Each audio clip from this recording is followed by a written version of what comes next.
Hello বন্ধুরা, আজকে যে আছে মানে কুচবিহার শোরুম, মানে গাড়িটা কদিন থেকে অল্প ডিস্টার্ব দিয়েছে।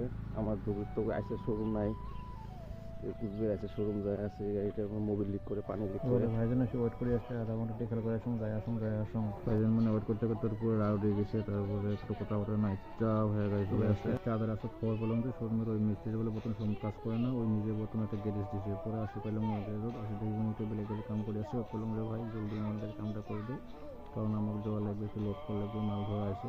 কারণ ওইভাবে না করলে তো কারণ জলদি কাম করবে না।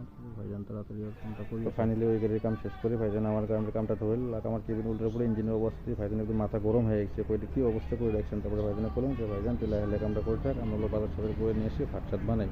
পরে বাজারে গেলাম, বাজার যে আবার পোলট্রির মাংস নিয়ে আসলাম, নিয়ে আসি এই যে কাটা বাড়া রান্না বাড়া এসব করছি, আলু ভাজি লাগছি, আলু ভাজিটা নিয়ে মাংস দিয়ে পুরো পরিমাণ মিস্ত্রি কাম করে আসছি। মিস্ত্রি কিছু টেনশন নেই, যে কাম কর, তার জন্য আমরা রান্নাবাড়ি করে আসি। এদিকে রান্নাবাড়ি শেষ, খাওয়া দাওয়া। আর ভিডিওটা যদি ভালো লাগে থাকে তাহলে সাবস্ক্রাইব করবেন, শেয়ার করবেন আর সাথে থাকবেন প্লিজ।